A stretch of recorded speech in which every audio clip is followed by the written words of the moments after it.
Welcome to the Group Dentistry Now show, the voice of the DSO industry. Join us as we talk with industry leaders about their challenges, successes, and the future of group dentistry. With over 200 episodes and listeners in over 100 countries, we're proud to be ranked the #1 DSO podcast. For the latest DSO news, analysis, and events, and to subscribe to our DSO weekly e-newsletter, visit groupdentistrynow.com. We hope you enjoyed today's show. Driving consistency across a multi-location group is not easy. Creating real change takes more than great materials. It takes the right partner. And that's where Ivoclar comes in. We combine industry-leading products with clinical education and ongoing support to help dental groups accelerate adoption through learning pathways. Our complimentary on-demand webinar series as part of our Advantage program, delivering practical, CE-accredited education for group practices. This 10-course program helps clinicians make confident decisions and deliver consistent, high-quality patient care across each practice. Scan the QR code to explore the full course series and get your team started today. Hey everyone, welcome to the Group Dentistry Now show. I'm Bill Newman, and as always, we appreciate you checking in. And we've had a ton of podcasts that we've recorded lately, and have had to try and get through all those, and it's been great. Just tons of great conversation, and this is going to be really, I think, an interesting conversation for a couple different reasons. We have two co-founders here. One comes from the business side of things. He's a lawyer, and then the other is a clinician. And it's going to be interesting to David, who's the CEO, the lawyer, claims that he and Robby, the clinician, are an old married couple. So I really kind of like that setup, and we'll get to know them a lot better and the organization that they've built over a long period of time. So we have David Meese, who's the CEO of Pearl Street Dental Partners, along with Dr. Robby Jennings, who is the Chief Clinical Officer. They're both co-founders, and really a pleasure to have you both here.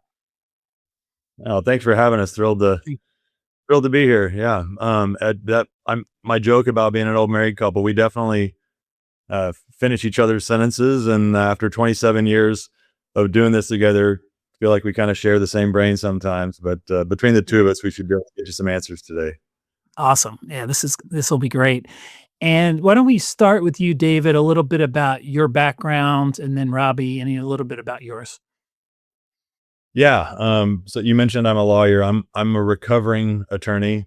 Been recovering for 26 years from a 2-year legal career. I got into dentistry very randomly.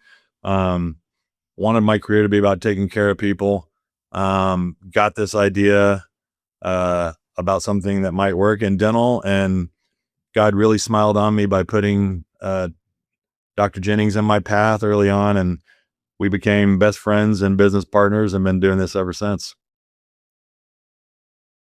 Thanks, David. How about you, Robby? What's your story? Yeah, Dr. Robby Jennings. I graduated from Baylor Dental School back when it was Baylor in the late 90s. And shortly after graduating, kind of crossed paths with David. I'd gotten a little taste of corporate dentistry as it was in the 90s, and knew that wasn't something that I thought was very attractive for young doctors. And so he and I got together and started kind of hatching a plan to kind of change the path for young doctors as they got into ownership and different options for them. I still practice. I practice out in Tyler, Texas, out in East Texas. I'm a general dentist. And then David and I have done this together for 27 years. And it's been just a fantastic partnership that we try to replicate every chance we get. We're spoiled because it's been a great relationship, but our goal is still to find more of those partnerships and relationships and continue to grow the company. And Pearl Street Dental Partners, did you mention it was 27 years? Is that right? Yeah. So Pearl Street, the name didn't come about until 2019 when we went through our first private equity transaction. Prior to that, we were known as Dental Management Strategies. Wasn't a forward-facing name, but have been doing this since 1999. Really started our major growth phase as I mentioned, in 2019, and that's when we became known as Pearl Street. And had 6 locations at the time, and now sit at 54 and still growing.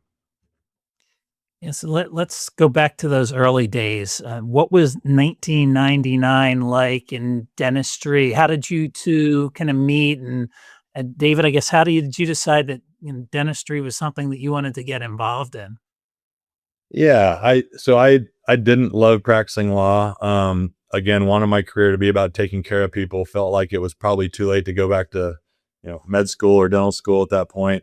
Had an early mentor, a man by the name of Dr. Larry Cunningham, who I think had a vision and a heart for being able to have, group dentistry being a thing. This was kind of pre-DSO world. And so that was my entry into the space, but really didn't know what I was doing, other than I wanted to help young dentists get from graduating dental school into owning their own practice. Again, as Robby mentioned, we kind of joined forces early on and became partners. It's been an incredible blessing. Honestly, the Pearl Street story is just a series of blessings. The exact right human beings have come into our lives at the exact right moment. And I consider that starting with Robby, and he mentioned we were kind of spoiled. I keep waiting for us to have our first disagreement in 26 plus years, other than maybe who the Cowboys should draft.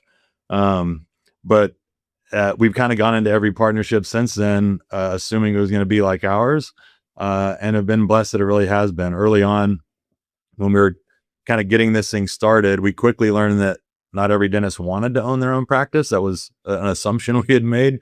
Some did want to own, but they wanted to do it with us. Some didn't want to own anything, and some wanted to own a piece of multiple practices. So it really became that our model was tailored to the individual doctor, their short-term and long-term goals. Forged some really awesome relationships early on, deep friendships with some of those early docs, almost all of whom are still part of the Pearl Street family to this day. And kind of just looked up and had multiple locations and a nice little, kind of lifestyle business going.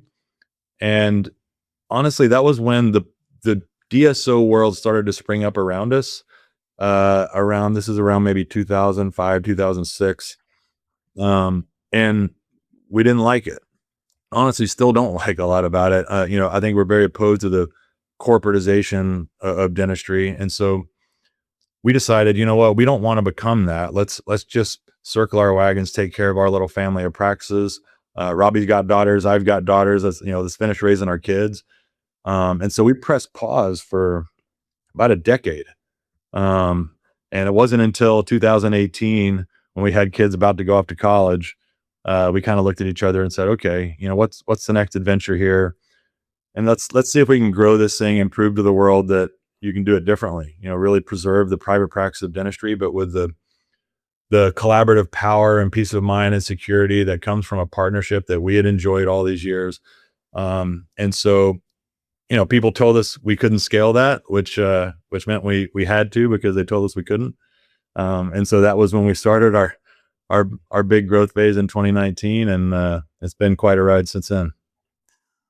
It's one of the best motivating factors or things when somebody tells you can't do something. It just seems like, well, you just want to do it regardless of whether you can or not. You're going to make it happen. So it's great. It's great that you did that. And yeah, it's you talk about 1999, and I saw a stat that the ADA Health Policy Institute had that in 99, 66 or 67% of all dentists practice solo, and their definition was one location, one doctor. And fast forward to today, and that's about 33% practice solo. Now, that doesn't mean that everybody works, the other 2/3 work for a DSO. Some are, working in one location with multiple clinicians, but certainly things have changed quite a bit since 1999, the way doctors want to work now, or even can. A lot of them want to work in a scenario where there are multiple clinicians. They're looking for mentorship. They don't want to work on an island like they used to. So it's really changed a lot. Robby, you said you were working in corporate dentistry. You didn't like it, and that's really one thing that led to partnering with David and kind of creating your own group practice, right? And not necessarily a DSO. Can you talk a little bit, not necessarily about who you worked for, but what that situation was like, and then what you're building now. Like, why is Pearl Street different? Yeah, I love that. I started out working for a classmate's father who had multiple practices, just a few practices in the Dallas area. Did that for a little bit in a really busy office, just a few months. And then he came to me one day and said, "Hey, guess what? I've sold to a corporate group. They'll be in here Monday. Good luck." And was gone. And so I got a taste, all the negative stereotypes you hear, all the corporate kind of muddying of the clinical waters, and the things that had to change, and the focus on cost, and the things that just felt wrong. That wasn't why I was practicing dentistry. I was in healthcare because I wanted to care for people, and I wanted to take care of them the best way I knew how. And it just felt like there was a lot of noise as that relationship evolved. And so I had just a taste of what I thought private practice felt like. And then I got a taste of corporate dentistry really early on. And so my early conversations with David were about, listen, we've got to find a way to thread this needle and be able to take advantage of some of these things that come with being part of a group. But at the same time, we've still got to kind of allow our doctors to have the clinical autonomy they need to take care of their patients, and do it in a way that they can feel good about at the end of the day. And so it's been an evolution. It's been a conversation since day one. We still are trying to get better every day and kind of define what that looks like. It's changed over the years, obviously, but I think at the end of the day, the most important thing for us is that our doctors feel like they have full clinical autonomy to take care of their patients, and they know that we've got their backs and we're here to support them any way we can. This leads into, and you're perfect for this. We have CEO and Chief Clinical Officer here talking about operational and clinical alignment, and really a pretty big challenge with a lot of organizations out there. I think we hear about it quite a bit, and probably one of the reasons why some DSOs get a rather bad rap, right? Because the dentists feel like maybe they're promised something and then they get in and it's something much different. So can you talk a little bit about how you're aligned, and maybe what things you do together and what things are kind of separated out? David, maybe you can kick that off. Yeah. It's interesting. I think we solve for probably 90% of this issue on the front end when it comes to who we're choosing to partner with. We are an extremely, hyper committed, people first business. Robby and I have always believed that in dentistry, profitability is an outcome, not a pursuit, right? It's a result of being really good at this other thing, taking care of people, patients, staff, each other. I've always believed that if we're good at that part, the financial success would flow out of that. And so we have intentionally partnered with people who care about the same things.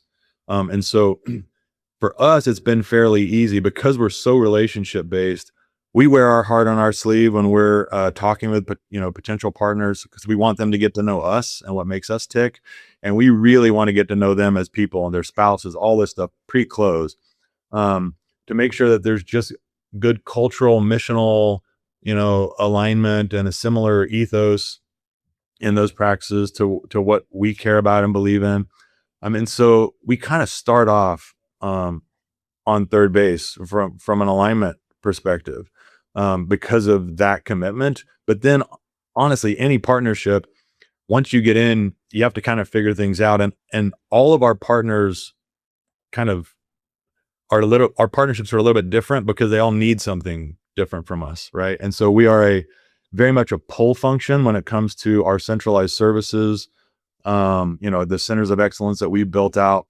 It's where do the doctors need and want the help, and then where do they want us to stay out of the sandbox? And so we've kind of our identity has become that. I think you have some DSOs on both extremes where you've got the groups that say, hey, we have a lot of help available to you, but you have no choice but whether to use it, right? You have to plug into our system. You're kind of our identity now. And then the other extreme, which is, hey, we're not going to impose a bunch of stuff on you, but we also don't have a lot of help to provide. So we're trying to be this middle ground where we have best in class solutions to make our partners' lives easier, to remove that administrative burden. But it's elective, right? It's where do they want us, and where do they, kind of feel like they've got it and don't need or want our help. And our commitment to that, I think, has been the key to our success. It's a little bit more work, than being cookie cutter. But being cookie cutter just isn't in our DNA. And so that's how we've solved for that. I think you're right that some groups have, I think, DSO has become a bit of a 4-letter word because of that misalignment, where, hey, there's these, corporate initiatives and stuff that's kind of being pushed down on these practices that don't necessarily want it. That's just antithetical to everything that we are. To be a good partner, in our view, we have to give our doctors information for decision-making, vetted solutions that they can then choose to avail themselves of or not. Yep. Robby, go ahead. Yeah, I think he touched on the most important part of that. We offer solutions, and that's the way it's presented to our doctors, our partners, from the very first meeting we ever have before they've ever decided to join Pearl Street. And that continues on throughout the partnership. We do the legwork for a lot of our practices to offer them solutions and do the homework on, potential technologies or materials or initiatives, whatever they might be interested in. But in a lot of cases, we're doing the work for them and then reporting back to them. Like David touched on, every practice is different, and the goals for our doctors is different. Their timelines are different. The way they practice is different, frankly. And so we have to be a little unique and a little bespoke depending on which practice we're talking to. But we have the team in place to kind of do a lot of the legwork and be able to provide those solutions for them to choose from. I think we've always handled any clinical initiatives in that manner, where we bring the information to our doctors. We talk to them about why we think this would be a good idea.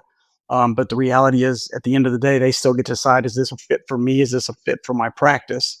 And if they say no, that's okay. We will continue to work with them, and we'll move on to the next idea. I think they enjoy having thought partners, and we do too. Frankly, we enjoy having lots of smart people around the table, and so we enjoy the collaborative nature of all of these partnerships. Frankly, and I don't know that we could do it any other way. Along the same lines, what do you see doctor partners looking for today? Is it any different than maybe it was, 4 or 5 years ago? And then part two is, what are younger clinicians fresh out of dental school looking more for their first career, or maybe, second job? What are they looking for? Yeah, I'll take the first one, Robby. You can talk to the second one. Robby's been real instrumental in developing our doctor academy and a lot of the cool stuff we have for these younger docs. But to your first question about what are partners looking for, in our case, I think the vast majority of our partners are entrepreneurs at heart, and they have reached a bandwidth limitation of some kind with regard to their career and the growth of their practice or practices. And they're genuinely looking for a partner to be able to expand their ability, a 1 + 1 = 3 situation. Our average doctor age in the Pearl Street family is kind of a mid-career doctor. We have folks all over the career timelines, but on average, these are mid-career partners that have the benefit of time, have the benefit of 3, 4, 5 bites at the apple with regard to transactions in the future. And they really just want to be able to keep moving forward without it adding more weight or burden to their shoulders and taking away from family and the rest of their lives, et cetera. So I think more and more we're seeing doctors that genuinely care about maximizing their practice. I think we have more and more in our group that want additional practices outside the 4 walls of their existing practice. And we have the ability to go do that together, which is appealing to an entrepreneurial doctor. And then I think specifically inside the practice, we see a lot of common kind of choke points with regard to revenue cycle management, recruiting for additional providers or team members, marketing are things that we see our partners, specifically wanting help with right off the bat. Yeah, I think that's important, and the optionality that comes with being partners with us is a big deal for all of our doctors. Frankly, our partner doctors and the new doctors. I like David mentioned, I work directly with our newer, younger doctors who are recent graduates in a lot of cases, and what we recognized really post COVID was that for a lot of them, a lot of their training in dental school had moved to a more virtual, less hands-on approach, which we saw some really dramatic limitations with some of these doctors that were really smart, really talented, um, really confident doctors that just needed additional help. And so, in a lot of cases, they already recognized that, and we're asking about, okay, well, what do you do to help me grow, and support me clinically, help me with my clinical confidence once I'm part of Pearl Street? And so we've worked really hard and been very intentional about developing our Doctor Academy program, which is specifically for our new grads coming right out of school, but certainly includes some of our younger doctors as well. And it's a series of hands-on training sessions built around the things that our doctors all struggle with or acknowledge they need more help with. We mix in some travel. We go on a mission trip with that group every year. Go to Mexico. Kind of builds an interesting bond with those new doctors. A lot of times they've come from schools all over the country, and they immediately feel like they have classmates again. I tell them all the time, a lot of them have had classmates around them since they were 5 years old. They graduate dental school, and all of a sudden they're expected to go out into the world and sit next to a 50-year-old dentist or maybe be in a practice by themselves. And this way they're still connected, and they've got a group that grows together and trains together, travels together.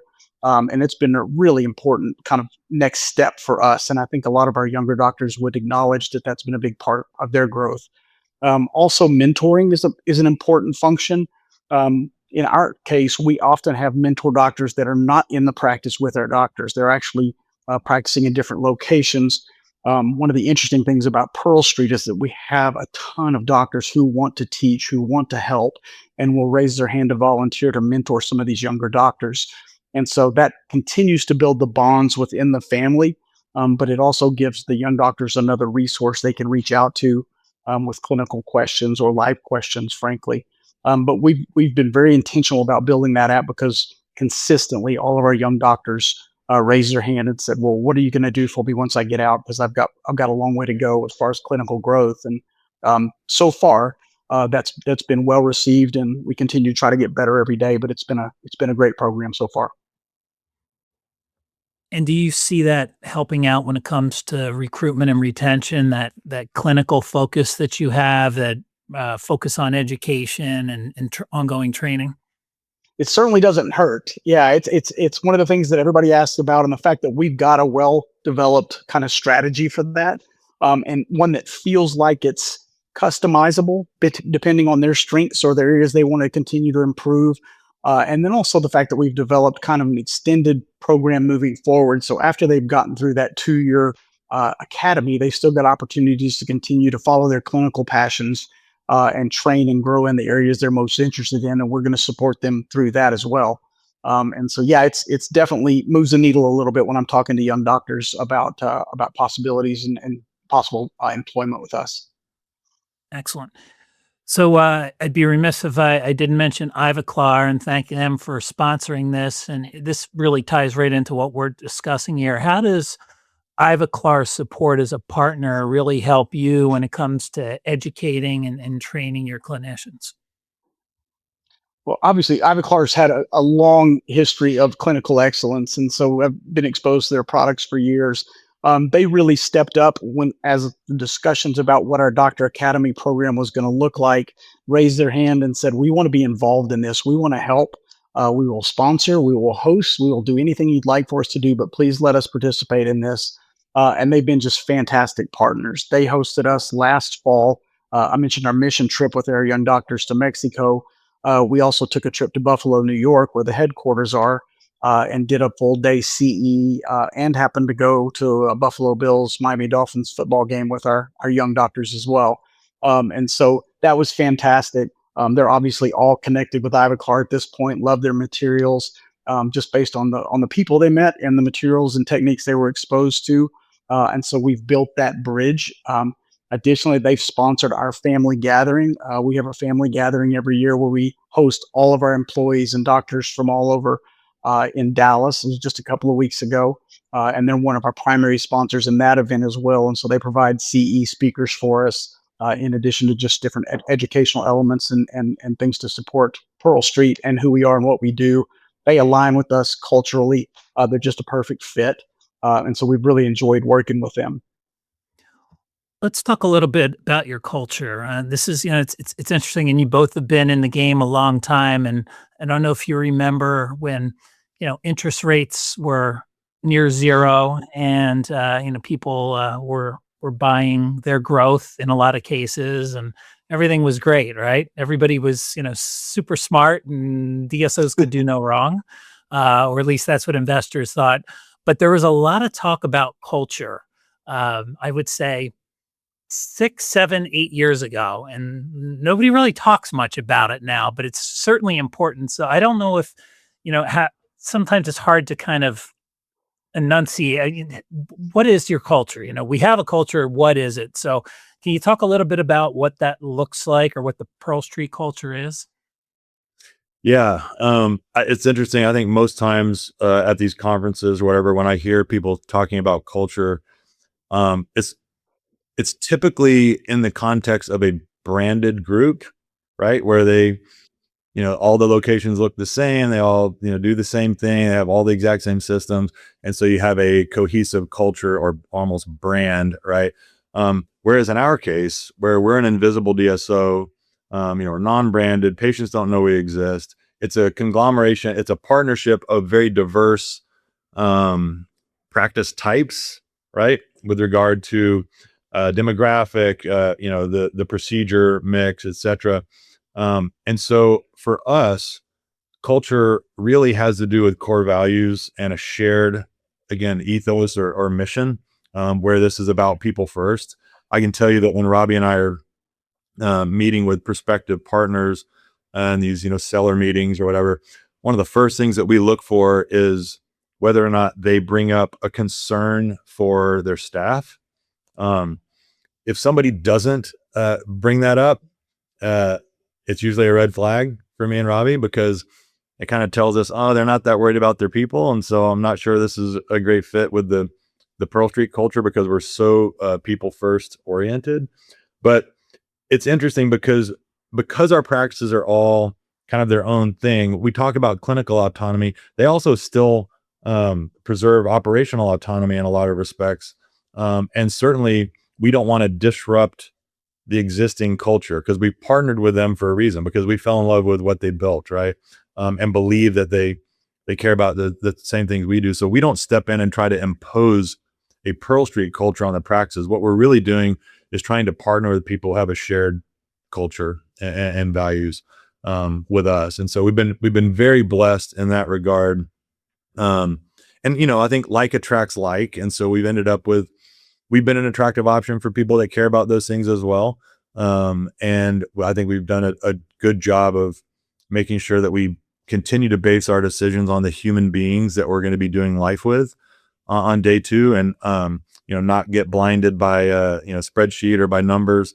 We're basing our decisions on the people, and that's enabled us to keep a common culture throughout our practices. So as you look at growth over the years, we talked a little bit, or I mentioned it a little earlier, there was a lot of acquisitional growth we saw when interest rates were low. And you even mentioned you took a pause for a while, right? When you were growing. And so what are you doing now? Well, like when you look at growth, what does that look like for Pearl Street? Yeah. So we took in 2024, we took a pretty intentional approach to building out some infrastructure in advance of future growth. We were still doing M&A, but slowed a little bit on M&A in order to really focus on building out our centers of excellence. And now we are, I think, mashing the accelerator again on M&A, because we built out all that stuff in advance. I think there's a lot of groups right now that are kind of in the opposite place, where they kept maybe acquiring practices, but didn't really build out a platform. And those groups don't have buyers anymore. Like, the days you're talking about are over. And so I think in order for DSOs to be able to transact, they have to be able to show, hey, post partnership, these practices are much healthier. There's real organic growth happening inside the four walls. We're not just an M&A machine. And so we really set about trying to prove that out and build that and invest in that, and now are acquiring into that. And so we actually anticipate the other problem, of course, is that because of the interest rates and the other things you mentioned, some of these groups are on the wrong side of their incurrence test. They can't draw on their DDTLs. They don't have the ability to grow at the moment from a lending perspective. We're blessed to be in a great position there, and believe that there's still a lot of doctors out there who want the help and want the kind of partnership that we can provide. And so we're very optimistic about our inorganic growth through M&A here over the next 24 months, while continuing to really perform on the organic side. And is it all acquisitions, or do you do any de novos? We have sprinkled in some de novos. We originally, when Robby and I started this, there was quite a bit of de novo activity, but here in this last growth phase over the last 7 years or so, de novos for us have been more opportunistic than an actual part of our model. And it is more so based on, is there an associate doctor maybe that we really love and that would like to go do something with us and from a de novo perspective, or just location wise, something that we really believe in. But our core model is a JV partnership model, where a true partnership model where we're, there's never a situation where something's good for one partner and bad for the other. We're all in the same boat, all rising with the same tide. And our doctors typically retain local ownership and have ownership at Parent Co, Class A shares of Pearl Street. So that is our core model, but de novos are still something we're interested in doing. And frankly, I think if we end up with a de novo, real meaningful part of our strategy, it will be because we have partnered with someone who's gotten the de novo thing really figured out and wants to keep executing on that. We can just, help them do that. Yeah, makes sense. Back to the clinical side of things. One, I think a real big key component to a successful DSO is really having a well thought out educational platform for your clinicians, the younger ones, the established ones. You talked about mentorship. We have a lot of emerging groups on this that listen to this podcast. We have a lot of docs that are going from one location to 2 to 3. And, as you start to scale up, and you can't be everywhere as a clinician, right? You can't be at every location. You have to really delegate and also figure out, different systems. Can you talk us through what is your education? You talked about the partnership with Ivoclar. So, you're in on good partners like Ivoclar to provide education, whether it's hands-on, you said you went up to Buffalo, or whether it's online or virtual training. How do you do that? Do you have online training that you have your own LMS? What does that look like? We do. The answer is yes. It's a combination of all those things. We do have an LMS system that's a resource for everybody in our family as far as training goes. We work with several of our vendor partners. Ivoclar is certainly a big one, just to make sure that we're providing the right continuing education opportunities for all of our doctors. And then we also outsource some. When you have a family full of really clinically excellent doctors, and there's a doctor raising their hand asking about taking a certain type of course, we kind of lean on our partners to kind of make suggestions and talk us through kind of classes they may have gone through before, what worked for them, what didn't. And so it's really the interesting thing about our family of practices, and David touched on this earlier, is that because we all rise with the same tide, all of our doctors, all of our clinicians care about all the other doctors, clinicians, and practices in the family. And so they all enjoy the mentoring aspect, but also just being able to speak into kind of what educational options are out there and what worked really well for them. And so it's a little bit of everything. We do have some structured CE throughout the year. I mentioned our family gathering. A lot of times that's an opportunity for us to make sure that our doctors are able to develop relationships with our vendor partners that we think would be meaningful, whether it's because they have a particular product or whether it's just a fact that there's a cultural alignment there and we feel like that's somebody they should get to know. And so we certainly take advantage of family gathering to do a lot of that. And again, some of it is just good old fashioned legwork. Like David mentioned, we've got different relationships with every one of our practices, and all of our doctors need and want something a little bit different. And so, kind of knowing what those relationships look like and continuing to kind of work with those doctors can be really meaningful. As we've grown, one of the things that we've had to really kind of be strategic about is kind of leaning on some of our more senior doctors to be vocal leaders, to be clinical leaders within our family. In a lot of cases, that means we're coaching the coaches on some of the things that they're going to turn around and kind of message to the rest of the family. And so, again, we're really fortunate because we're so particular about our partnerships up front. We know that there's a lot of cultural alignment. And so those doctors, in a lot of cases, are really excited to help out and pitch in where they can to make Pearl Street, the family, stronger and better. And so we've been really blessed in that regard. Excellent. I love that you call it a family gathering. That's pretty cool. You normally hear, retreat or doctor partner something or other, but that's pretty cool. People make fun of us for it, Bill. They say, "Why do you keep calling it a family?" And it's like, we don't know what else to call it. It's how we operate, right? It's I think family. They don't always 100% agree with each other all the time, but they love each other and they have each other's back. And I would say that's really how we are as well. I think it helps also, just so you know, we don't bat 1,000, right? Like we'll swing and miss on an idea or an initiative. And the good thing is our doctors all know that our heart's in the right place. And so even if we try something that doesn't work out, it's all okay, right? There's no us versus them feeling inside the Pearl Street family. And I think it's because of a commitment to kind of operating like family, honestly. And just real quickly, back to your point that you're just on about the kind of clinical leadership piece of this thing. We really believe that as the consolidation movement continues in our industry, and you're talking about these emerging groups, highly encourage those groups to remember that I think as the cream rises to the top in this space and kind of the wheat gets separated from the chaff, if you will, the groups that are clinically led are going to be the ones that thrive. And private equity is great and for valuations and all that stuff, but I think a lot of times these groups tend to lose sight of their purpose, which is patient care, right? Taking care of people.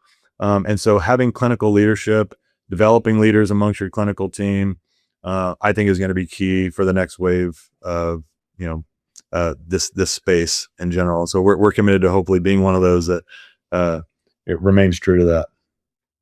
Yeah. Focus on the clinicians and the patients that you serve, and hopefully, the rest will follow. If you've got a good COO and a good CEO and you've got all that together, as long as you're focused on the clinicians, I think, and the patients. So I think it's great.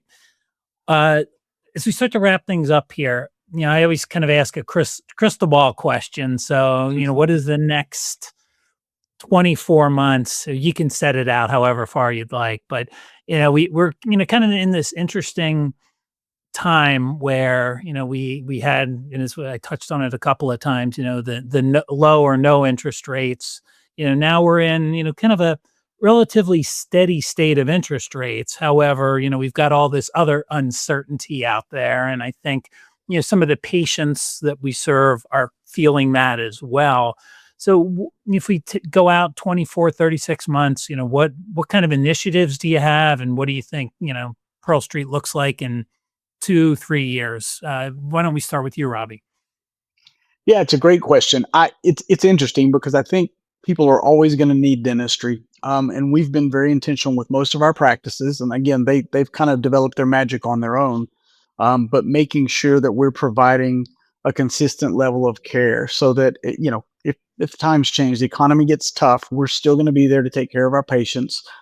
We may not be selling as many high-end cosmetic cases during those times, but we're still necessary part of taking care of our patients and being parts of their lives. And so I think as we continue to kind of grow and move forward, I can see us kind of expanding maybe our footprint just a little bit. But I think the focus is always going to be on the clinical aspects of what we're doing. And as David mentioned earlier, as long as we continue to focus on that and taking care of people, I honestly believe that, we'll be fine. Whatever it looks like, we're going to figure it out. That's kind of what we do. And so I'm really confident we'll continue to be able to do that. Excellent. Yeah, and I think from just an industry standpoint, and more specifically, I guess goals for Pearl Street and how those two things overlap over the next 24 months or so. I think we'll continue to see consolidation in our space. I do think you'll start to see some of the more successful groups maybe gobbling up some groups that are stuck, or some smaller groups wanting to join larger organizations that have already built out a lot of the stuff that maybe they're now having to go figure out. But that will be a good thing for our space. I think, again, the cream will rise to the top here. As far as Pearl Street's concerned, people always ask us how big are we trying to get. We never assumed we'd be this big. We're really not trying to get bigger. We're always trying to get better. And we believe that if we continue to get better, the market will dictate that we grow. And that has been the case so far. Been very blessed by that, trying to be good stewards of that blessing. As Robby mentioned, we are now for the first time venturing out into some new geographies. We've been based solely in Texas and Oklahoma. And we're moving into some other areas, or one other area of the country that we think shares some of the common value system and population tailwinds, et cetera, that we experience in Texas. And so excited to go prove out our model, still maintaining regional density, but maybe multi-regional, as we continue to try to expand Pearl Street's influence in the space and take care of more people and touch more lives. Excellent. Well, appreciate both your time. Great conversation. It's really, it's a lot of fun to learn the history. I mean, I had no idea you'd been around as long as you had. I'm sure I'm probably not the first person to say that. So, but it's a great story, and hope to see you doing it in another 20 years. If people want to learn more about Pearl Street Dental Partners, what's the easiest way to do that? Yeah, I think, obviously you can just go to pearlstreet.com, you click on the About Us page. You can get a decent feel for kind of who and what we are, but also just reach out to us directly. We love talking to people in the space with, no agenda. Like we tell people all the time, even when we're in a process with a partnership, like if we get eliminated from contention, still use us, call us, let us be a sounding board. We want the good guys in our space to win. And so the more relationships we can form and people we can help, the better. So reach out to us directly anytime. Okay. And is LinkedIn your email address? What's the best way to do that? You can find both of us on LinkedIn. Also on our website, you've got, I think my personal email is on there. If not, you can reach us through the company email. But yeah, in any or all of those, I think we've got a social media presence now on Instagram as well. So we've come out from under a rock officially here over the last couple of years, so be able to find us. Well, excellent. And Robby and David, I really appreciate the time. What we'll do, we'll drop your LinkedIn handles and also your website address in the show notes, and people can reach out to you there. But really, really appreciate the conversation. And also thank you very much to Ivoclar for sponsoring this podcast, getting you two on the podcast. You did a great job, and really appreciate the information, and hope to see you in person soon. Likewise. Thanks for having us. It was a pleasure. All right. Thank you. Thanks. Take care. Yep. Thank you, Robby. And thank you, everybody, for watching us today. Until next time, this is the Group Dentistry Now Show. Driving consistency across a multi-location group is not easy. Creating real change takes more than great materials. It takes the right partner. And that's where Ivoclar comes in. We combine industry-leading products with clinical education and ongoing support to help dental groups accelerate adoption through learning pathways. Our complimentary on-demand webinar series as part of our Advantage program, delivering practical, CE-accredited education for group practices. This 10-course program helps clinicians make confident decisions and deliver consistent, high-quality patient care across each practice. Scan the QR code to explore the full course series and get your team started today.